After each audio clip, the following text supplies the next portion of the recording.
Hello, everyone. So nice to be here with you. Please let me know if you are hearing me well in good volume and also seeing me well. Let me check here my settings. Seems to be everything okay from my side.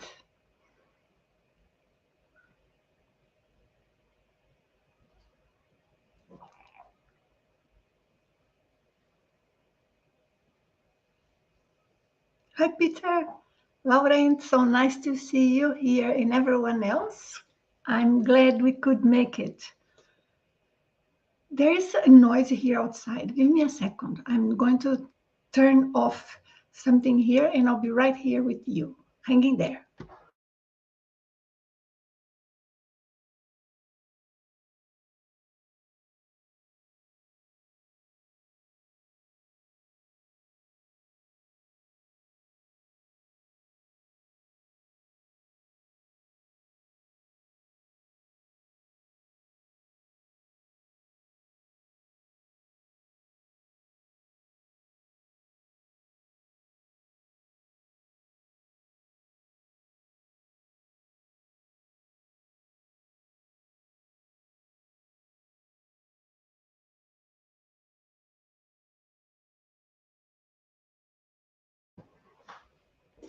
All good from my side. All good from yours? Yes? Good. We have Fiore helping us. So you see her leaving some messages there. So I'm glad she can be here and give us a hand just answering your questions. And if there is any problem, she can shout and let me know. So that is good. That is good. How have you been? How was your transition from one year to another? I hope that it was good. Today, I thought that it would be nice for us to talk a little bit about the effects of energy in our lives. I do not know about you, but I think it's a bit unavoidable, at least from my side, to think like, what is it that I want to accomplish this year? And how fast has 2022 passed? It's crazy. It's almost like we blink and it's gone. So I wanted to mention a few things about energy for us to be able to have a clearer understanding of what lies ahead and what we can do. And I would love to talk a little bit about how does all of that influence in our out of body experiences. I am taking a look here at your comments to make sure we are on the same page and everything is good. Hi, Amandio. And one of the things that I wanted to bring here is like how surprising it is the effect of energy in our lives. I think most people do not imagine what is the influence of energy in the non-physical community, the astral environment, the spiritual presence in our lives.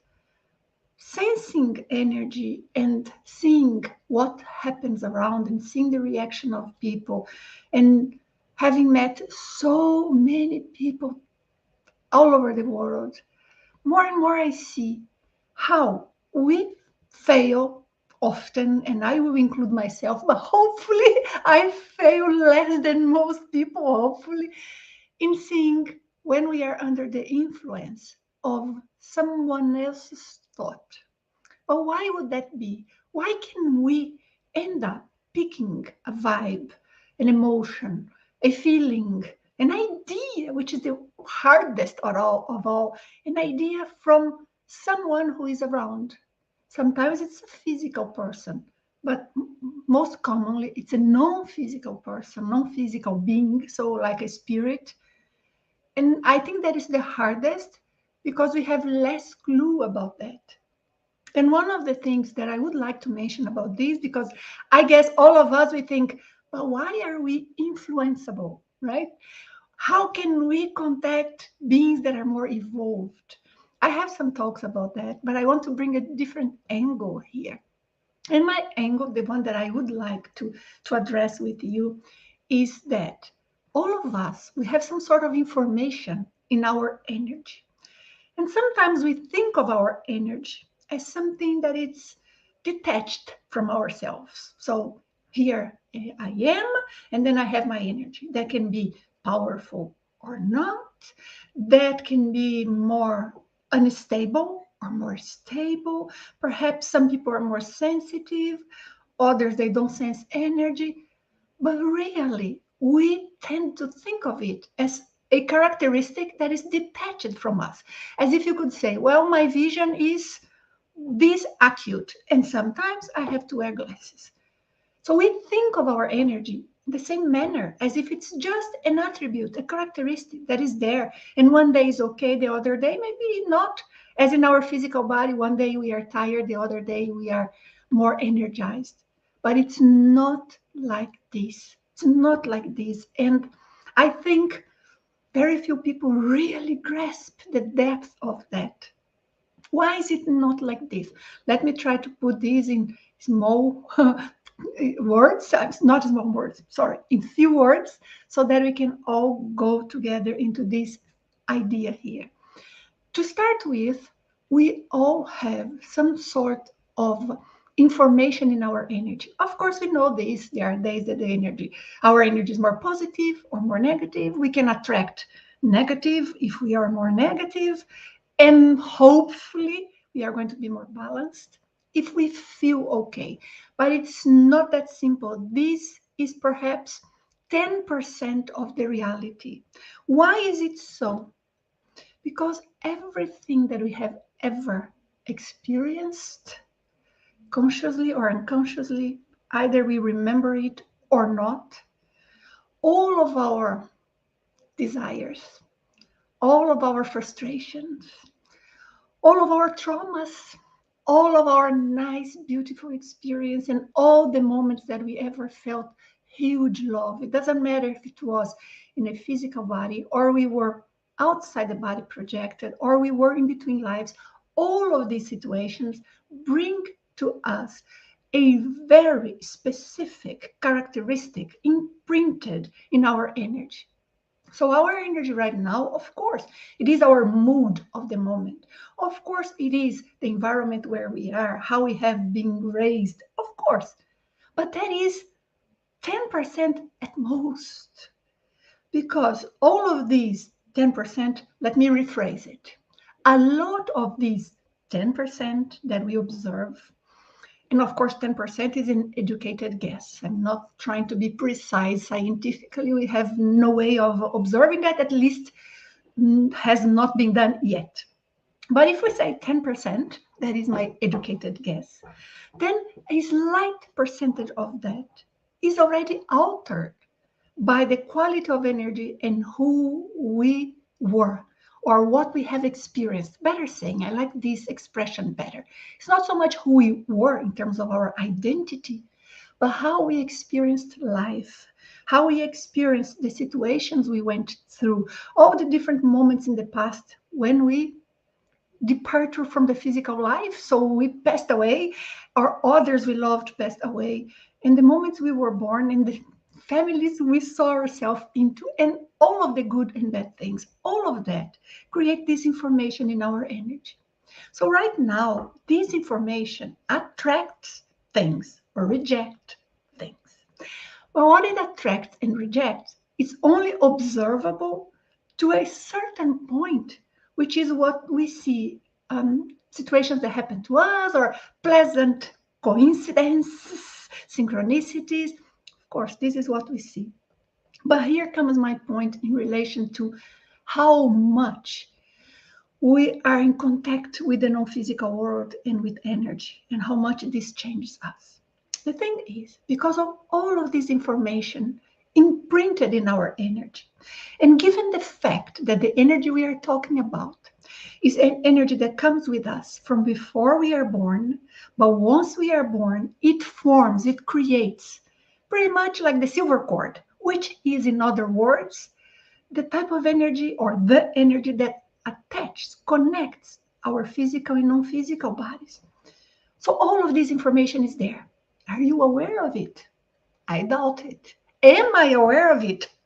Minimally. Of course, I have some clues. I know some of it, but I do not know the whole information. Knowing the whole information would mean to have such a great, great vision of ourselves beyond this moment, beyond these emotions we have now, beyond the group, family group and situation that we see, our career, people we love, our frustrations of this life.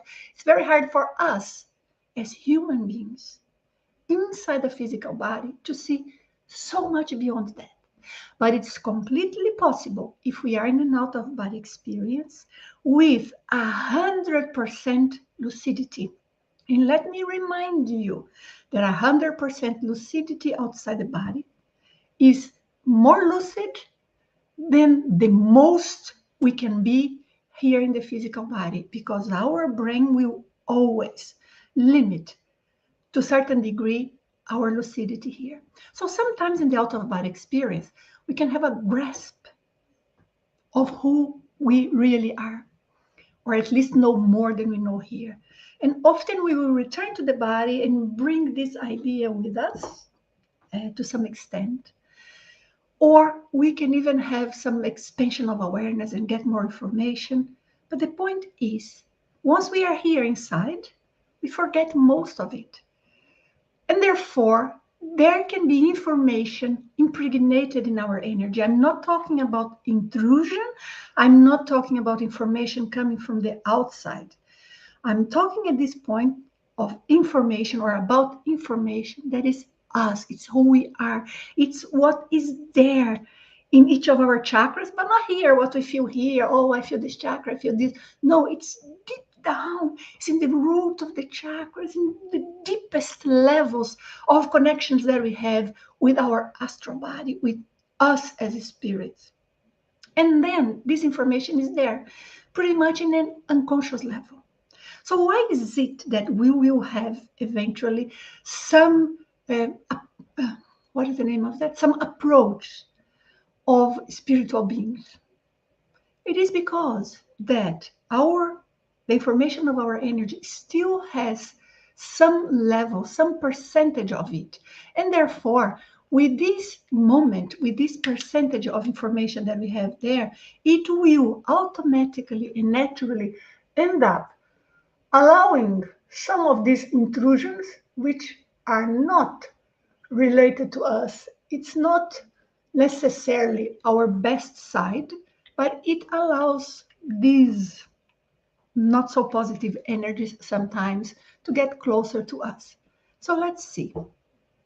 Is it possible that we may end up being very close to a non-physical being that ends up influencing how we feel about ourselves, that ends up kind of poking from inside of us some sides of our personality that are not ideal for us to manifest in this moment in our lives? And then if they do it, maybe we have 20% of still certain trait that we have experienced in the past, or a trauma that it's only 20% there throughout our lives. And I'm talking about a past life trauma. Throughout our lives, we have already let go of that. It reduced. We overcame so much. We outgrew that trauma. And there is only 20% residual of that in our energy. But then there comes someone who identify in the pattern, in the information of the energy, that characteristics, and poke that aspect, and therefore that trauma or whichever characteristic that could be slightly there, just to bring in numbers, 20% of what it once was, will bring it to a point that it suffocates us, it confuses us. And when it's something negative I mean that hurts us. I know we don't like this idea, but when it's something that hurts us, it tends to be not too bad. I'll tell you why. Because if something is hurting, we know something is wrong. So we will naturally look for solutions. We will naturally try to understand what's around. We will try to, work with our energy, or try to sense what is in there, or we will have a nightmare, and that nightmare will bring to our awareness some of these aspects. So that is not so bad. We should not be afraid of the negative aspects in terms of energy, I'm saying, and in terms of spiritual presences that we feel very nasty around. That's not what should worry us the most. What should worry us the most are those ideas that may start contaminating us little by little, that they seem logical, but they are not. And then you ask me, Nancy, but then what can I do about this? If it's an idea and it's there and I cannot identify, so that's impossible. Not true at all. If it were, it wouldn't be even worth mentioning it. It's not true. Why not? Let me bring exactly why. Because we will, with time, we will start to have a clearer idea of our own personal values. We need to be able to be certain, assertive with whatever is our personal principles. The more we are correct with who we are inside, the less we will be impregnated.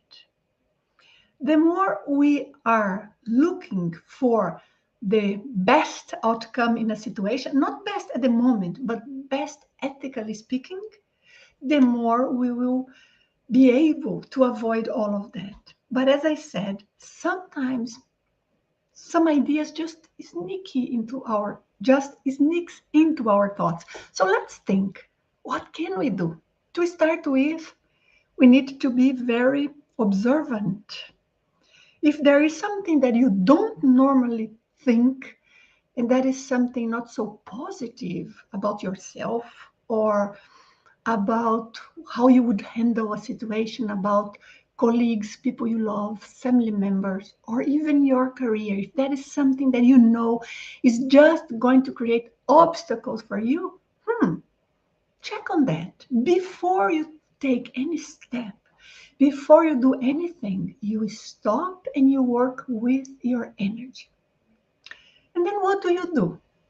Number one, you will look inside of yourself. It's not a meditation. It's not for you to be there for 3 minutes. No, it's just go, come, and bring to yourself what is the goal you have. I want to have clear in my mind who I am, what I want, what's the best for me to do now at this condition, with this situation. And when you think of that, when you do that, you go and you do a Velo technique. All of you who are here should know about Velo. I believe most of you do. If you never heard of the technique that I call Velo, Voluntary Energetic Longitudinal Oscillation, so Velo is an acronym. Take a look. I have loads of videos teaching how to do it. I have courses. I have a book with a lot of information and data about research. But the most important point is when you do this technique, you manage to bring back to yourself the best of your energy. I'm not saying you'll be perfect with no flaws or no traumas, but what I'm saying is, you know what we just discussed? That there is something that is only 20% that is remnant there and should not affect you much, but still it creates a huge impact in your life. If you do Velo, that is going to go back to 20%. And then you are able to look at this, you are able to spot exactly what information is surrounding that and is creating the synchronicities, is attracting things to you. And of course, we love to talk about the law of attraction, of the wonderful things we will get. But hey, the law of attraction is as old as human beings, it's as old as life itself. And it is related with our energy. So it is going to attract good things and sometimes not so good things. I'm not trying to explain the world, history, but I'm talking about you here. Because when we observe only ourselves, it's a simpler context. So if we think of a complex system, we are a super complex system. We, each of us as consciousness. Imagine all of that present here. And we, with our brains, trying to make sense of all of that. Yes, we are super, super complex. But if we want to take a look at that, considering the whole family, considering a whole nation, considering the whole planet, then we are observing a system that is so complex that maybe we are not going to be able to get a clear view, a good model to observe that. But if you look only at your life, at you, how you sense, what do you feel is important? How do you feel about yourself? How is it to live inside your body? What sort of dreams you have? What are your fears? And all of us, we have them. Me included, of course. And I deal with that all the time. Sometimes we observe something that's not so ideal, some side of us not so ideal that we end up allowing it to come out.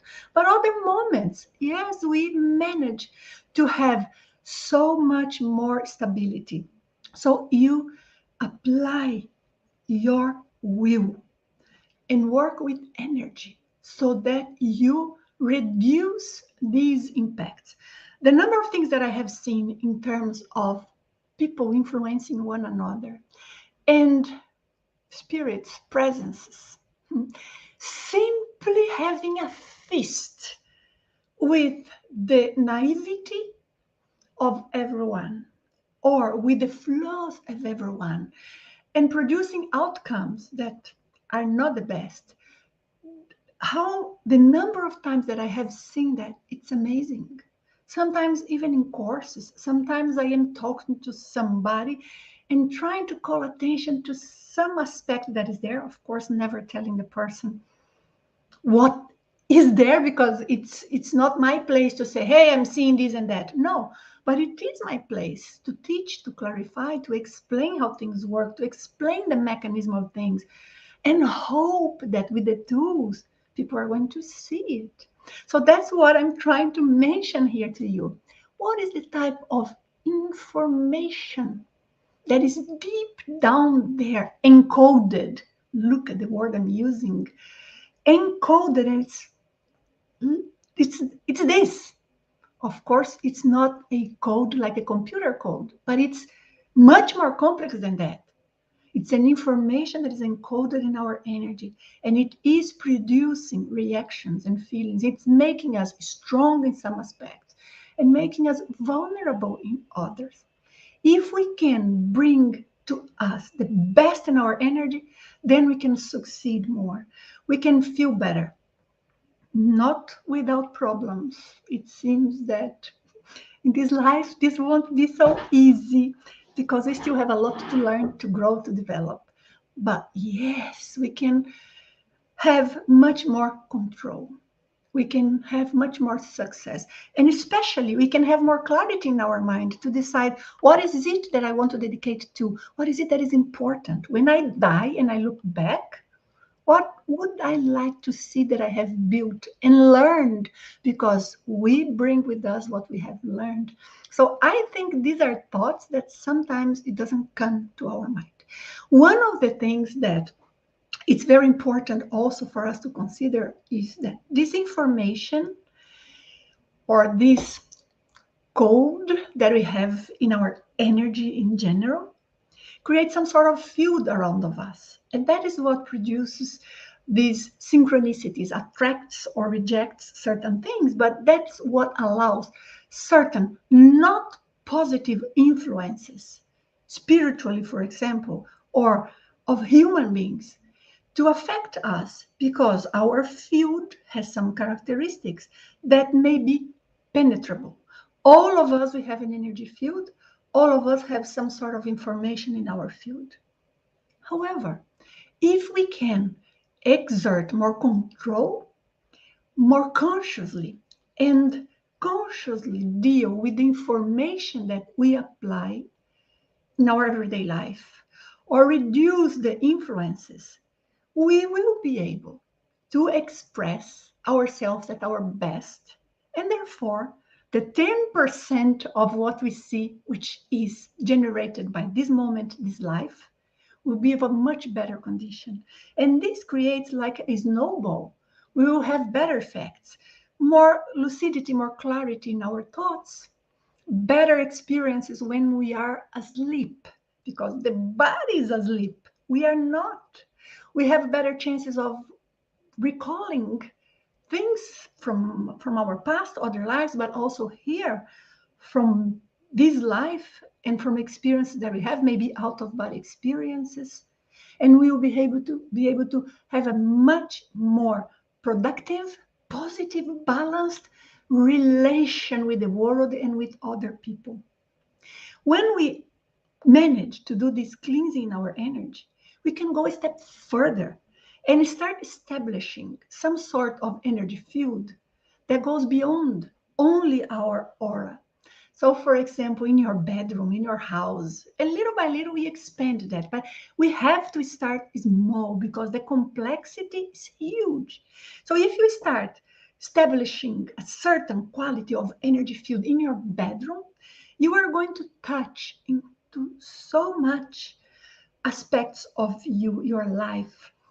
It's like tapping into ideas, into subconscious aspects of us. And all of these start bringing different connections energetically.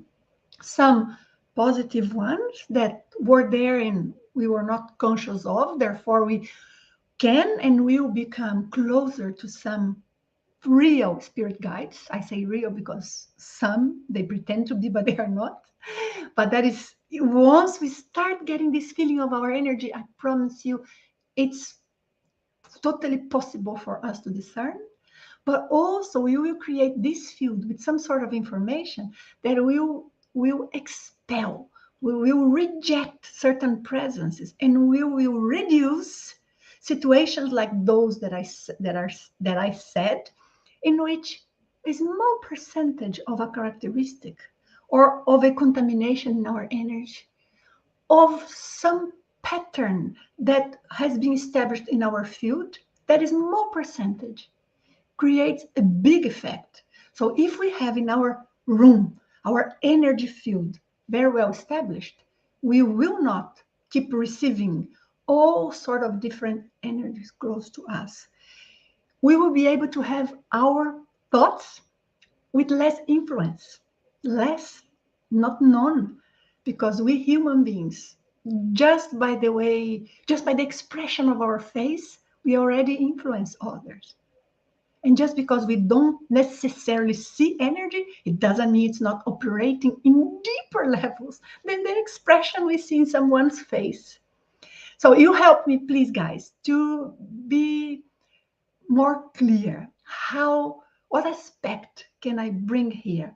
All of these we discuss. So you know that I have a course that I'm bringing that is the multidimensional force field, in which I will go much deep on this and teach you further strategies. But everything starts with these steps that I have mentioned here. Everything. Without this awareness, without this will, without paying attention to these details, then there's not much we can do.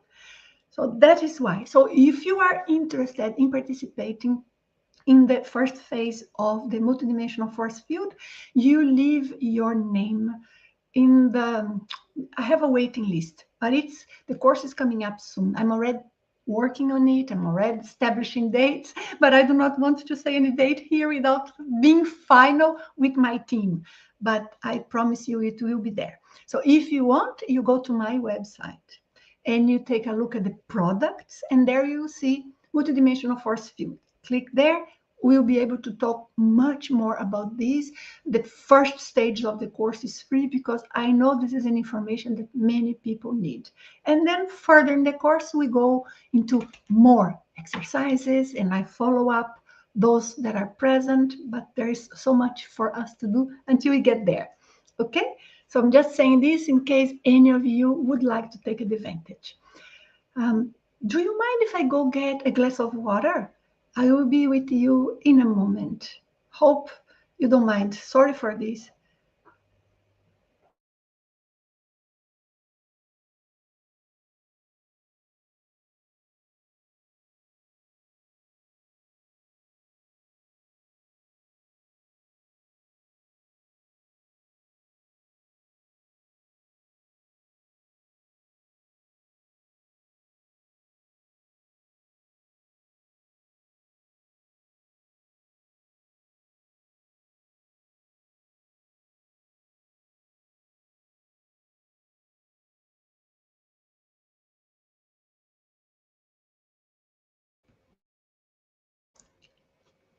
So, can I go to your questions or chat with you?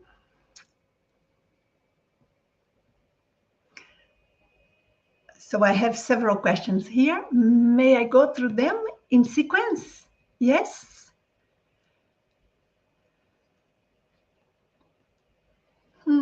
I see several of you saying hello and Happy New Year.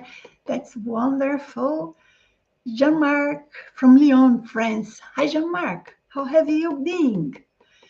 Um, I have here a question from Nouki. I would like to ask, if we think we are on an out-of-body experience and we don't see our energies when doing Velo, could it be a lucid dream instead of an OBE? If you are basing the logics here in seeing the energy, I wouldn't say you could get to that conclusion, because when we work with energies outside the body, sometimes we see the energy. We can, but it's not always. It's not mandatory. Depending on the density of our energy, depending on the acuity of our senses in that specific out of body experience, we will have more or less of this visual perception. So I wouldn't use this as a base to determine if it's a lucid dream or an out of body experience. What I would say, perhaps, just to give you a further tip, is if you do a velo outside the body, but you do as if you were inside the body. So I ask you, how do you do when you are inside the body? You put attention, right? You try to really achieve the movement of the energy. You try not to be superficial and with your mind wandering. You really focus and exert control over your energy. Even if you don't sense much, your will is there, your attention is there, you are moving it. Now, if you were in a lucid dream and you were to do Velo like this, and of course I put lots of words to try to say to make clear what I'm trying to say, which is you are conscious at that moment. We don't do Velo by imagine, right? So we do by deciding. We do by being present, by observing it, not sensing, but observing, being present, willing. If those elements are present at a good level, then it's not a lucid dream. If it were, it would turn into an out-of-body experience. Okay? So check in that moment, how present in the exercise were I? If I was really focusing and aiming at moving my energy, that's it. No worries about that. That is probably not a lucid dream. Okay? And then I have Guy here with us. Hi, Guy. Can releasing the fear of death free us from attacking negative energies? In some cases, yes, because any type of fear will restrict our capacity to look at ourselves, to look at life, to be brave, to move on, especially fear of death. You know what's so interesting, Guy, that I have been seeing some people in private sessions lately. Lately, I mean the past perhaps 3-4 months. And I had 3 cases of people who were, for no apparent reason, very frightened of dying.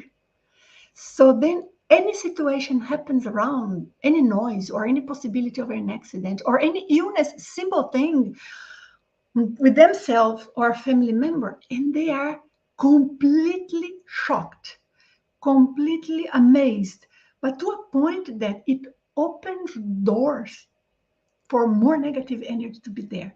So in this case, yes, overcoming that fear will make a big difference, because this any fear like this will kind of freeze part of our manifestation, freeze how much we can see a situation, how clearly we can see a situation. Having said that, please allow me to make some observations. Number one is that we sometimes have like a, not fear, let me try to look for what is the word that I am trying to say. We have a care, we have a prudency, We are prudent about something. We recognize there may be risks in a situation, and we not necessarily want to die in the wrong moment or in a bad situation. I think that it's smart. When it's just being prudent, that is not fear and that's not overwhelming. But sometimes we start being prudent and that grows into a big fear. So try to see how you can manage to think of a situation and say, okay, of course, I fear it's going to be, or I don't want, I want to avoid that this happens in a bad way. So we use the word fear. But is that a paralyzing fear? Is there a fear that when I go to bed, it makes my heart, feel tight? If it is, then it's a problem. It may attract more negative energy. But the big question here is, what is the chicken and what's the egg? Is this fear, or would this fear, if that's the case, be present there because of an extra physical or a non-physical presence and spirit there influencing you, or some sort of energy that lingers around, maybe was lingering around in your childhood, and then you got the fear from that energy that you would feel around there in your childhood. All of these things are possible to happen, but we have to analyze, when does it start? Why? What type of thought comes to my mind? What do I feel? Do I first feel fear and then I start rationalizing, and fear of this, fear of that, and this can happen? Or first I think what could happen and then the fear installs?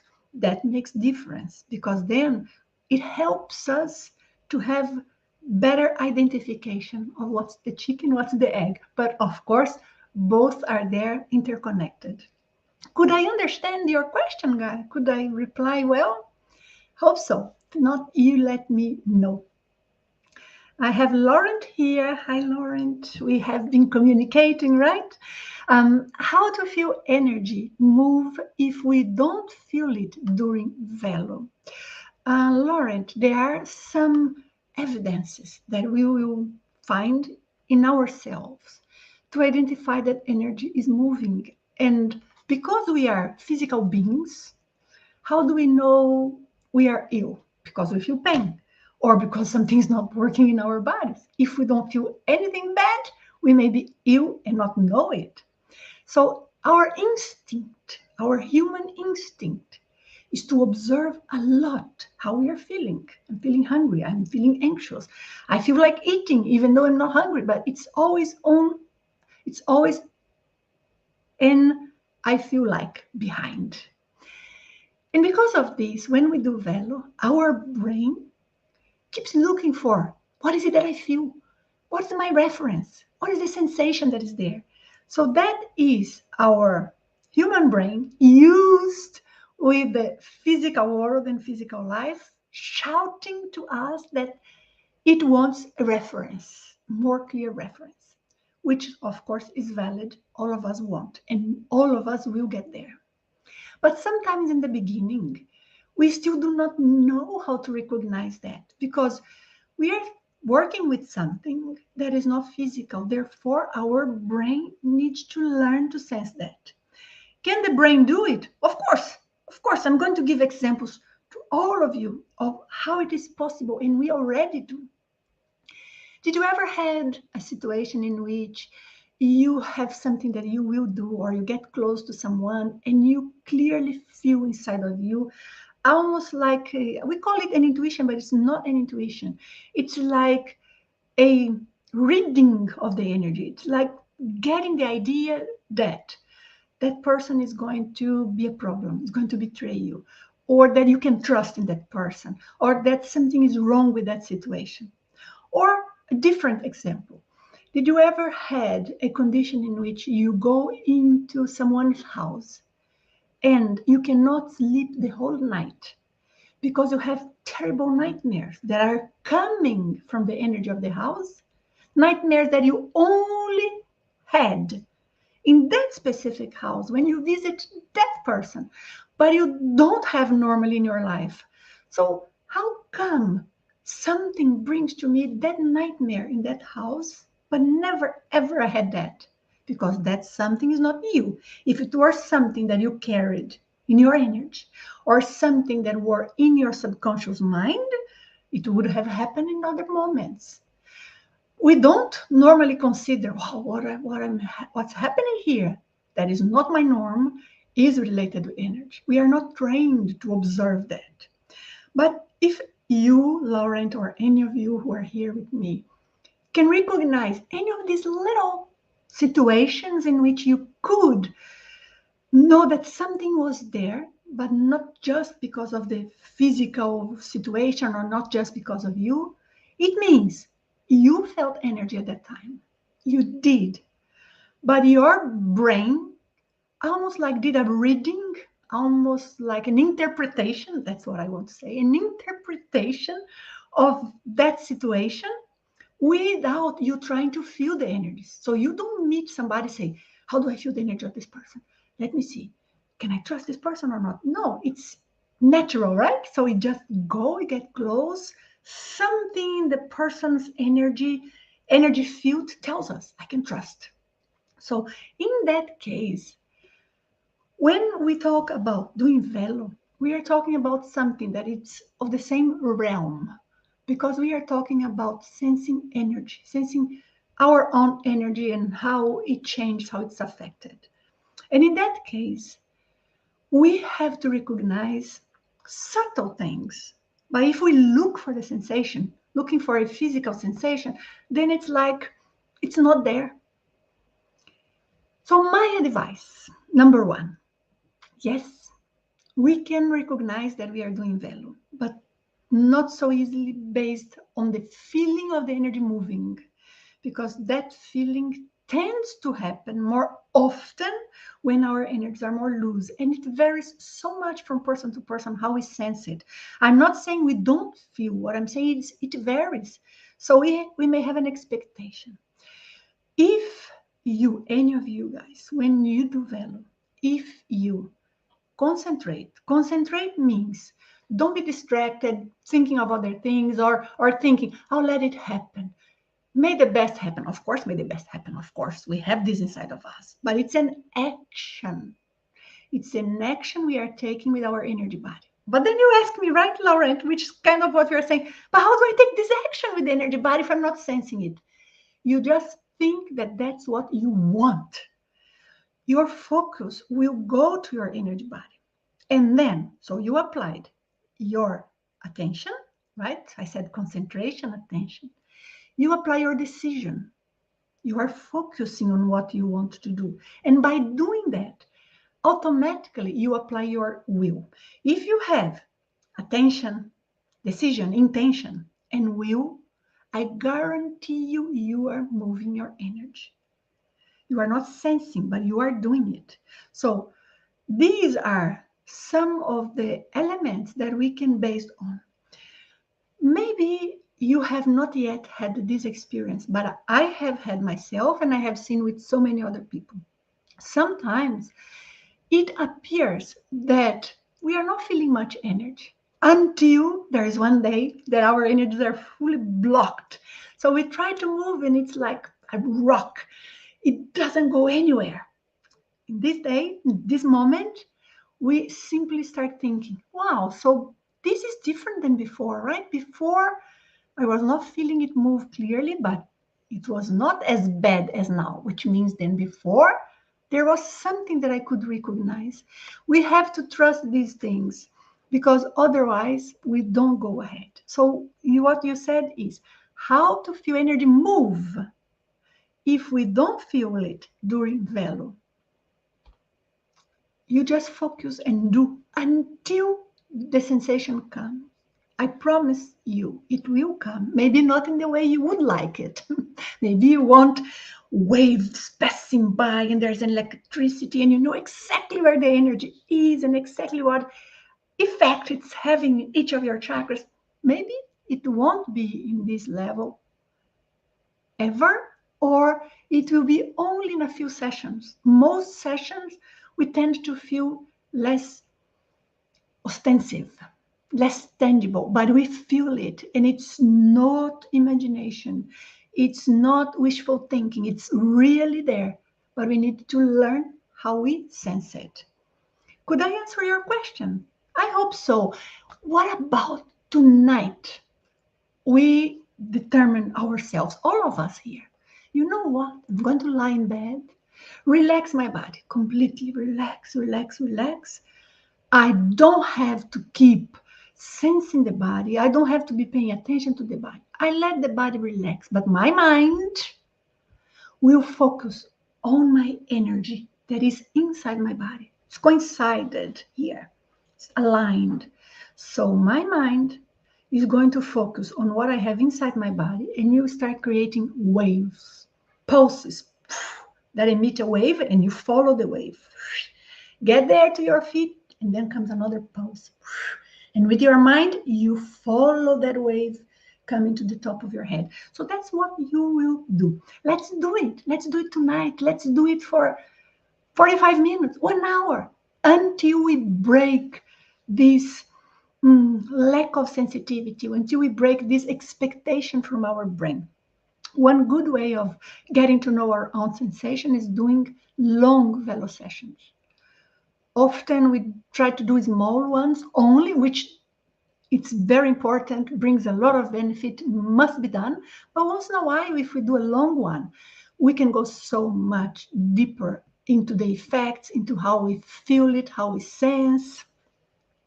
I have here Studio Loba asking, does this field work to put away consciousnesses, intraphysical ones? I think that is an expression, right? Like consciousness that are physical beings disturbing us and non-physical beings. Is that what you were asking?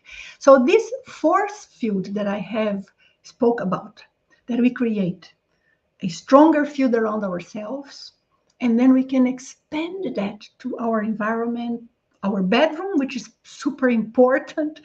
That determines the quality of energy that gets close to us when we are asleep. Yes, this field produces that. Absolutely. So it will create, and I will explain how it puts away, just so that you see the logics of it. We little by little start like rebuilding the information that is in our personal field. How? By being aware of details, by recognizing the influences, by being conscious of how our energies are operating, what sort of information old is there. And I teach you how to do that, but it's basically going further, going deeper with the Velo. But then once we establish that information in our room, it becomes impermeable to some energies that are very intrusive, has nothing to do with us. It's not in the same level of quality, so it doesn't reach us. We start then to become able to be so much more connected with the best side of us. We have an idea of what we want to do, not because, it's just an idea, no, because we had an intuition. We are able to sense inside of us what is it that we want, and we are able to focus energies on that direction. Why? Because we removed obstacles, we removed contaminations, and we removed patterns, information that were in our energy field, personal and in your house, in our house, that were then influencing us. So that's how it works. So definitely it makes a huge difference, this force field that I spoke about. I have Peter. Hi, Peter. When one pondering a new goal, how much should we take into account perceived emotions, excitement or fear, compared to rational, counting pros and cons? Could you please explain emotions with energy? Yes, absolutely. And that is very, very good question, actually, Peter. Very smart question. Because if we go only with the emotions, like I like this, I feel fear when I think of it, or I feel pleasure when I think of it, of this idea, maybe we could be deceived. We could be deceived because it's a big step in our lives. We are going to produce a big change, and that can be a little scary. Not for a bad reason, but in a good sense. We feel like, how do I use this? So it's better to be pondering rationally. But when we ponder rationally, look what I'm going to bring here. We should include in our list our emotions. So yes, this is going to make a big change. That challenges my limitations. Therefore, I feel blah, but I feel because it challenges my limitations. But I would love to achieve this since another possibility. Since I was super young, I wanted to do XYZ, but for different reasons, I could not. I didn't have the strength. Is it possible for me to do it now? Do I want it? Or was that just a child's dream? Is that part of what I have to do? Because there are things that we would love to do just because we enjoy them, but things we would love to do because they are important for us to fulfill. We know we are going to leave something behind. It doesn't have to be big things, huh? It can be just you practicing a sport, but you want to go back to your hometown, extra physical hometown, there, the non-physical community where we were before being born, and then perhaps we return there. So when we return there, what is it that inside of you want to think? I at least tried that. I gave it a shot. I put effort on that. So what is it? It can be a sport, yes, but if only that is such point of importance in your life, because going back there and thinking, oh yes, I had a beautiful closet with lots of nice clothes, that is nice, but will that make a difference after we die? But we have to have beautiful clothes here, at least those that reflect who we are. So what I'm trying to say is that when we ponder pros and cons, we cannot follow formulas of who we have to be, of who we were convinced throughout our education, our upbringing that we had to be, or observing our strong traits of personality, our skills, and observing our limitations from the point of view of what others told us. So if we cannot see ourselves more clearly into that, how can we establish a list of pros and cons? But in this list, of course, we have to put our financial situation. We have to put practical things, where we are going to be, with whom. And I'm just giving examples because when we plan something we will do, usually it affects in many different ways the whole composition, right, of our life. So that is very important. Now, your question here had another twist, very important. That is, how can we understand emotions in relations to energy? So when is it that I feel an energy of something that I shouldn't do it? And when is it that it's just an emotion? It's just I'm afraid or I'm excited.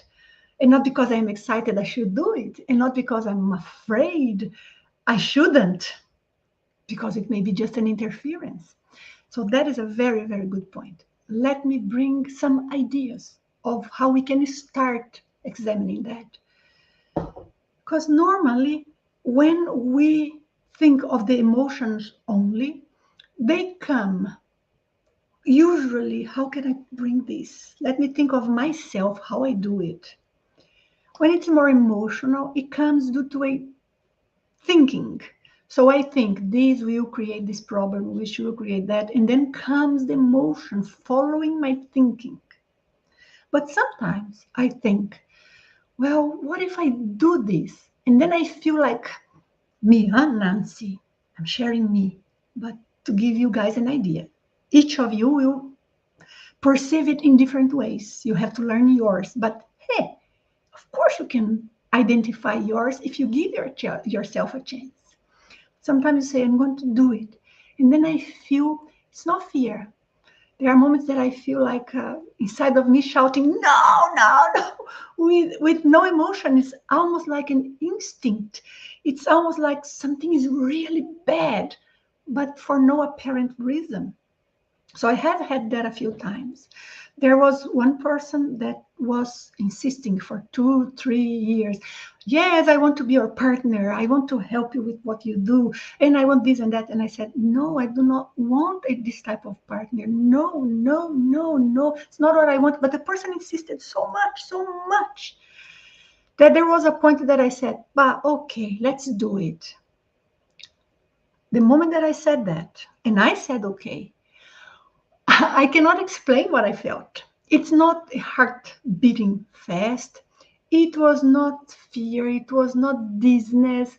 It was some sort of feeling inside of me as if something I was doing that was very wrong. You know, if you were holding a gun at somebody, it's a horrible example to give, right? But we see that so much on TV that ends up coming to our minds. Somebody's pointing a gun at someone. In that moment, what would a normal person feel? No way, no way, no way, no way, no way, not at all. Or if somebody would invite you to commit a crime, it's not that you are afraid or not that you reject the idea. It's like, no, that is how we would feel energy when something is really wrong, but it's not an emotion, you see, it comes out of the blue. It's not easy to recognize. When it comes, the good one or the bad one, because the emotion can be good, but I think when it's good, it's harder to identify, at least for me. But when it comes, when we are in doubt, we always, you and I, always will do a Velo when this sensation comes. Because when we do a Velo, if it's an intuition, it will be more acute. We will be able to grasp a little bit more, not of the feeling, because the feeling will settle down, but it will be more clear in our minds what's going on. And if it's just an emotion, we may sense it's still there, but that is my fear. It's not a real intuition. But you know, that is such an intelligent question, but so difficult to answer because we do not have a way to be certain 100%. So we kind of, I'm going to use a super cliche here, we kind of have to follow our heart, but not in a blind way. It's not our heart that is going to tell us what we have to do, but it's a mix of our heart, our feeling, our principles, what we consider important, our values, and our thoughts and our decisions. It has to be a composition of all of that. And that's where Velo comes in. It helps us to identify energetic aspects. Another thing is, if it is something that's really there, like an intuition, it will not come and go like you are certain of something and then there is one night that you had a nightmare or you thought of something that was awful, but tomorrow everything is good. When things are like that, it tends to be more intrusion, contamination of energy. It tends to be more. But again, just giving you like a starting point for all of you to be able to examine and think of what's in there. Here we have our team reminding you, please write questions. True, I could have reminded you because it helps me so much. I have a very interesting question. What is the difference between dream and astral projection? You mean regular dreams or you mean lucid dreams? Because my answer will be very different in each of these cases. But basically, a dream, as well as a lucid dream, if it's a really just a lucid dream, both happen when we are still coincided, like inside aligned with our physical bodies. And we are pretty much being influenced by information that is stored, impregnated in our brain, conscious and unconscious. When it's an out-of-body experience, of course, who we are is there. If we have a trauma that it's part of us, is there. But the information that is just imprinted in our brain, it's not participating. So what we are seeing in an out-of-body experience, what we are feeling, what we are thinking is not limited by the brain. So imagine a condition in which we are completely in control, conscious, participating in an event, but our physical body, including the physical brain, is not participating at all. So that is the astral projection. But this astral projection I'm describing is the one that you want and that I want. And that we have sometimes, because that is very conscious, very controlled. But sometimes we may have degrees out of body experiences that are not that conscious, but they are out of body experience. Same with dreams. Sometimes we have dreams that they have degrees of lucidity. We may have a dream that it's a little bit more logical. We are even remembering a few facts of our lives. So the dreams can be a little bit more lucid. And the out of body experience, which is characterized by being conscious, can be in levels, degrees of consciousness, but conscious. If it's not conscious, it's not an out-of-body experience. It's just dreaming outside the body, but it's dreaming. It's just, not participating in the reality. So that is the difference. If you take a look here in my channel, I have a whole video about what's the difference between lucid dream and out-of-body experience. If that was your question, there are very good information there. Studio Lobo. Does force field help facilitate astral projection? It does help a lot because we will be able to feel inside of that force field, so in our bedroom or with our own energy, in a condition that we are with our minds much more clear, without interference. We feel much more focused. And with all of that, there are several consequences.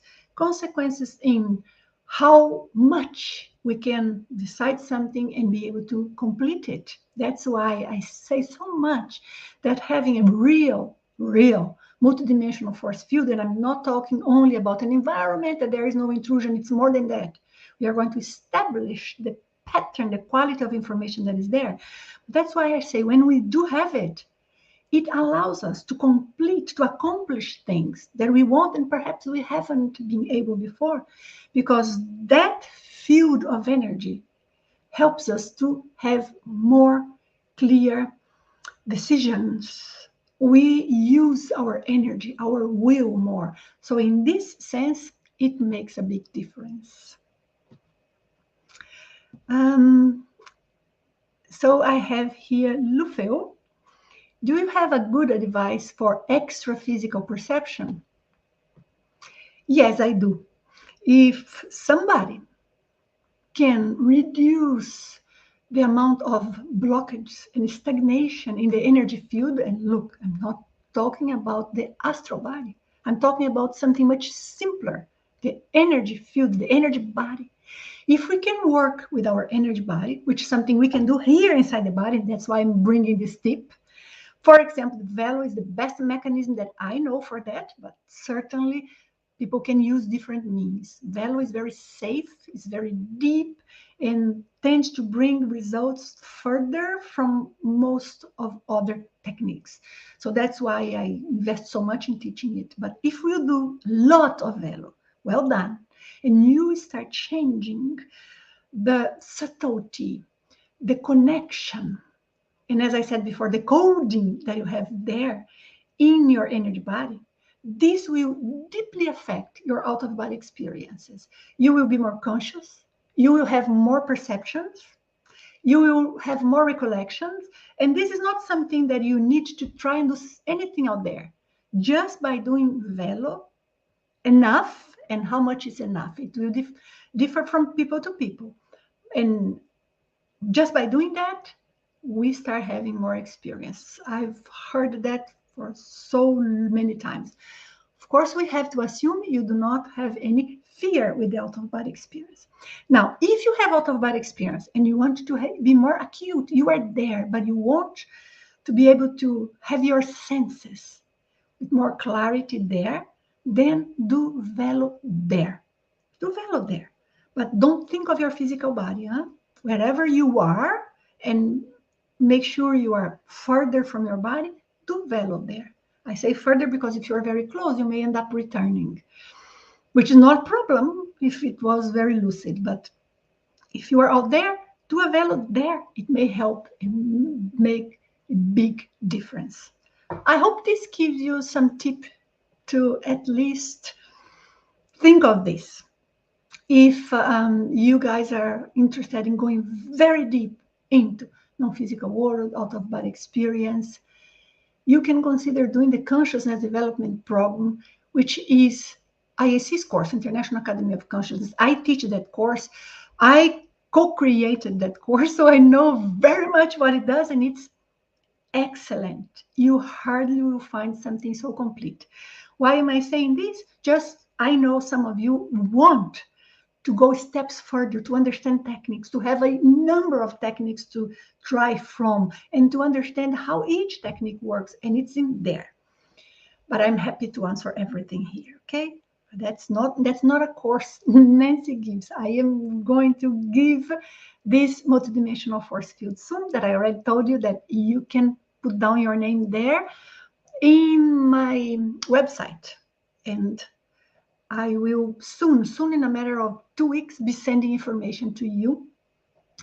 And everyone interested can participate in the first segment, first phase of the course without payment. So we are going to be able to go so deep into that. So I hope all of you can take advantage.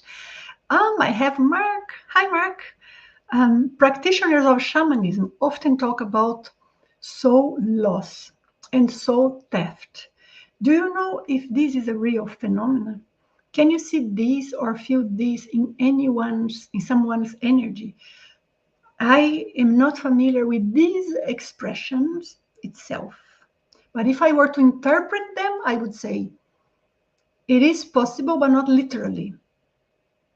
I am here considering you are talking about somebody who gets lost outside the body, or who gets confused and lose control of life. Which is it? I can answer if you tell me what each of them means. I have seen things, many, and some things most people think it's just a fantasy. It's there, but there are reasons why it's there. And if we understand the reasons, then it's very logical and we can act about it. But these things, like we get lost outside the body, and then we cannot come back. These, I've never seen any evidence of that.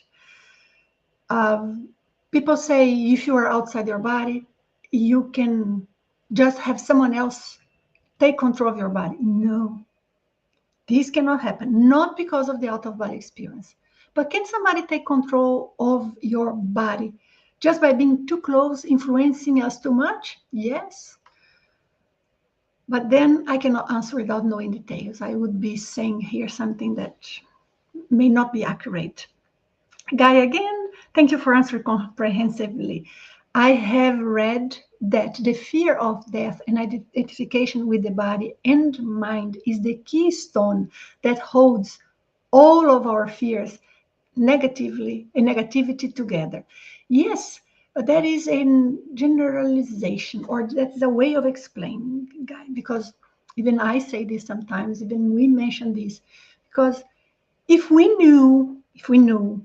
felt certain, if we had that super strong experience every night at will, that we can leave our bodies and we return and we continue existing, then what can harm you? Then what is the problem with a life that has some problem? There's a reason, you face it. Let's leave the body and fly around, or let's try and handle things from an energetic point of view from outside the body. Let's have a recollection from a past life. That's what we can do when we have full control of the out-of-body experience. And therefore, it doesn't make any sense to be afraid. It's not the out-of-body experience that does this. It's the full lucidity that we are not physical beings. But that comes not from words only, right? Because we can read this and I can tell you, but having this very, very, very strong inside of ourselves, it requires overcoming our instincts. The human body, we have instincts. Our brain pretty much work a lot out of instinct. In moments that we may feel our lives threatened, this instinct may kick in. Like, what if this happens? Oh, save your life. Oh, you are in danger. And if we could produce a conscious projection, conscious astral projection at any moment, this instinct would have less of an effect, less power over ourselves. And that's why we have to have a lot of experiences and learn more and more and gain more and more of this awareness of the non-physical spirit world around of us. Because all of us, I guarantee you, everybody who could be with me up to here has this perception, but to different degrees, in different ways. And not always we know how to interpret, how to handle. We know how to go further. But we keep growing into this. And that event, that evolution, is what brings us to this point. I don't fear death. Therefore, I won't have any fear. This is the mother of all fears. But you know, some people, they bungee jump. They don't care if they die. Some like to think of the idea of dying. I'm not saying about bungee jumpers, because there are those of them and those of them. But let's generalize just for the sake of example. So they are not afraid of death, but does that mean they are lucid? Does that mean it's for the right reasons? And does that mean they have no other fears? Not necessarily. So I see what you are saying, but only to this extent. Okay. Hope I could go deeper into this. Sarah, hi Sarah. I think it's the first time you leave a question. I don't remember seeing your name. Welcome here. You say, I noticed that with the Velo, I experience more telepathic phenomena. Yes. For example, I think of a person I haven't seen in a long time, and she contacts me during the day. How to explain this? Very logical, very simple in a way. I will explain why. It's because, Sarah, when we start doing Velo, we start removing energy stagnations and blockages. Therefore, we start bringing our energies to a level of a better distribution inside of our bodies, and we become more sensitive. We become more conscious, and that's why we tend to have more lucid dreams, more out-of-body experience. Even in regular dreams, we remember more. We tend to have more intuitions. So it's not like there is a sequence for in which way this is going to happen, or in which order, I meant. But because we become more sensitive, we almost like become more psychic in a way, but in the correct sense of the word. Then you may, for example, one evening be just sitting there and observe there is any spiritual presence that is there helping you, or that is there just lingering. And you never noticed before. But why are you noticing then? Because finally, it's like we are gaining more eyes, we are gaining more lucidity, we are gaining more capacity to be informed of the reality that surrounds us. So this is very expected. You just have to remember that if in any moment you sense some energy that is not nice, or an idea that is not nice, you keep working with Velo until you pass that funnel. You see that cleansed, because the same, and that's why I love Velo, and I still use it. Sometimes I need it. But why is it that I love it? Because to the same degree, or the same mechanism that it has to make us more sensitive, like you notice in yourself, it makes us with stronger energy, higher self-defense, and it can help us to create this more stable energy field around of us. So that is how it works. Makes sense? Yes? Jean-Marc brings a question. When in the real life you want to do a work on one fear that you have in order not to fear at all about it, is it a work which do modification on my energy package I had before this new being with the fear? Yes. By letting go of the fear, that will change the information in your energy. By changing the information in your energy, the fear changes, reduces. Always, always. So, for example, if a person feels lack of strength to do a very important step that the person is postponing for 5 years, why is the person postponing? Because there is some sort of situation that postponing helps the person not to face it, or is an energy there? Either way, when we face it, when we work with energy, when we do Velo, it starts changing the energies. It's like that code that I said. So we are changing the code that we have impregnated by, just a way of saying, the information that is there. And that information has a lot to do with what we call paragenetics. It's just an invented word to mean the genetics or the essence, our DNA of us as spirits, not as human beings only. Because if there were information there before we were born from everything we have experienced, how can we refer to the quality of that and how much of influence that paragenetics will exert over us here today?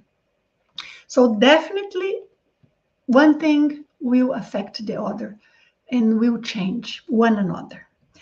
Very good, guys. I think I'm going to stop here. I see one last question. And they is here saying this is such golden information.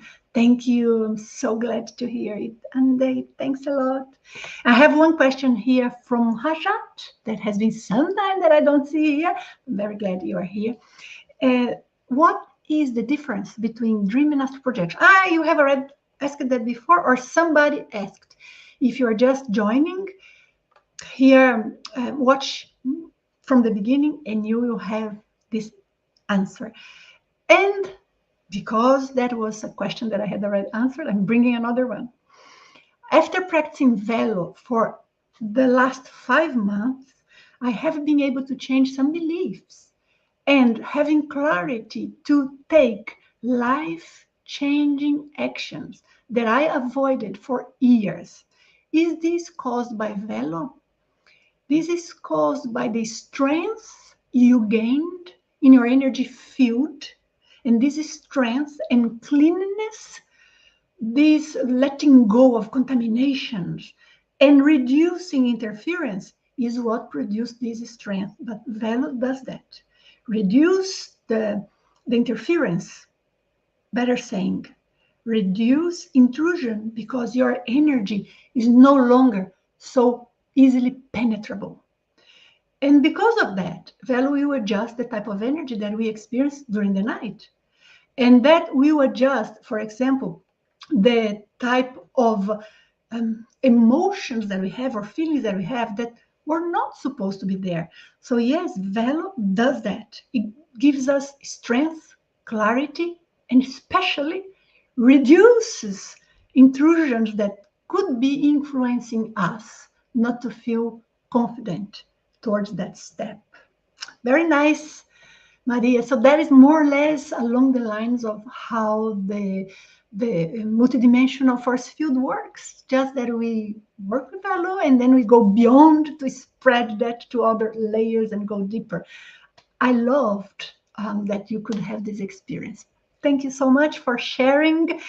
Thanks to all of you. I think I answered all of your questions, or at least one question of all of you who are here present. Let me say that this was a very nice talk.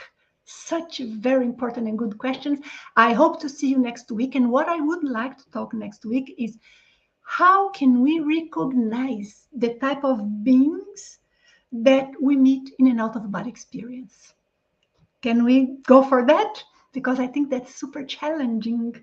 And it goes along the lines of what we experience with our energy and what sort of spirit or energy gets close to us. And let me remind you, I have sent an email. If you are not in my mailing list, make sure you are subscribed there in my newsletter. Oh my God, subscribe to my newsletter there in my website, because I'm going to offer at the end of this month a guided out-of-body experience session. So I'm going to guide you into energy exercises and how you relax. And then I will choose a technique to guide you through. I'll observe and see which one I will pick. But the point is, you'll be hearing me guiding you. I think that could be an interesting experience. So that's what I want to do. It's going to be on the 28th of January. 28th is a Saturday, right? Let me take a look here and confirm I'm not saying yes. I'm not saying the wrong date. So you take a look. You have to book, because I'm going to inform the link. So if you don't book, you won't be able to receive the link. Just because I want to have some control of who is there. I do not want people to come and go in the middle of our talk. That's going to be disturbing and useless for them. So you take a look. I do not know if the IAC team who is here with me can put the link here for people to be able to register for this session. If you guys give me a second, I'm going to check and leave this here to you, because of course you want to be able to take advantage of this. I think it's in my website in the page products, but I will confirm and will let you see here. And how strange, I don't see it, but I had put it there.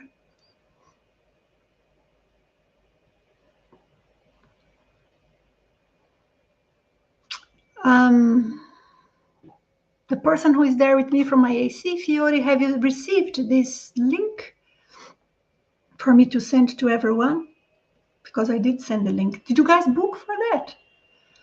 Let's agree on this. You please make sure you are registered to my newsletter, and I'm going to keep informing you of opportunities like these. So special talks, special exercise, things that are not necessarily open to everyone. And then I will inform you. I want to get the correct link and send it to you, because I would love to see all of you there present with me on the 28th of January. And then now I say goodbye. Hope to see you outside the body, even before our session. And thank you for being with me. Goodbye now.